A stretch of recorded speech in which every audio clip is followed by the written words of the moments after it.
ಏ ಶಾಹಿದ್, ಓ ಮನೋಜ್, ಬಂದೇ ಇರು.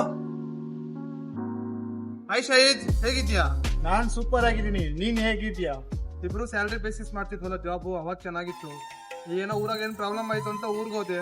ಮತ್ತೆ ಬಂದ್ರೆ ಕೆಲಸ ಇಲ್ಲ, ಕಾರ್ಯ ಇಲ್ಲ. ಮನೆ ಕಡೆ ಬೇರೆ ಸಿಕ್ಕಾಪಟ್ಟೆ ಪ್ರಾಬ್ಲಮ್ ಬೇರೆ. ತಲೆನೇ ಓಡ್ತಿಲ್ಲ, ಏನ್ ಮಾಡ್ಬೇಕಂತಾನೆ ಗೊತ್ತಾಗ್ತಿಲ್ಲ. ಹೌದಾ ಮನೋಜ್, ಆತರ ಎಲ್ಲ ಆಯ್ತಾ? ಸರಿ ಬಿಡು, ಯಾಕೆ ಟೆನ್ಷನ್ ತಗೊಂತೀಯಾ?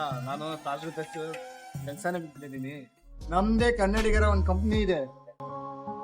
ಕೈ ತುಂಬಾ ಕೆಲ್ಸ, ಕೈ ತುಂಬಾ ಕಾಸು, ನಮ್ಗೆ ನಾವೇ ಬಾಸ್. ಏನ್ ಹೇಳ್ತಿದ್ದೆ ಶಾಹಿದ್? ಯಾಕೆ ಈ ತರ ಆಡ್ತಿದ್ಯಾ? ನೀನ್ ಏನ್ ಹೇಳ್ತಿರೋದು ನನ್ಗೆ ಅರ್ಥನೇ ಆಗ್ತಿಲ್ಲ. ಯಾಕಂದ್ರೆ ಟೆನ್ಷನ್ ಯಾಕೆ ಮಾಡ್ತಿದ್ಯಾ? ನಾನು ನಮ್ದೇ ಕನ್ನಡಿಗರ ಆಪ್ ಅಂತ ವಿ ಆಪ್ ಅಂತ ಹೊಸದಾಗಿ ಲಾಂಚ್ ಆಗಿದೆ. ಈ ಆಪ್ ಅಲ್ಲಿ ನಾನು ಎಲೆಕ್ಟ್ರಿಷಿಯನ್ ರಿಜಿಸ್ಟರ್ ಆಗಿ ವಾರಕ್ಕೆ 10,000-15,000 ದುಡಿತಾ ಇದೀನಿ. ನೋಡು, ನೀನು ಈಗ ಕಾರ್ಪೆಂಟರ್ ಅಂತಿದ್ಯಲ್ಲ, ನೀನು ಈ ಆಪ್ ಅಲ್ಲಿ ರಿಜಿಸ್ಟರ್ ಆಗು, ಕಾರ್ಪೆಂಟರ್ ರಿಜಿಸ್ಟರ್ ಆಗು.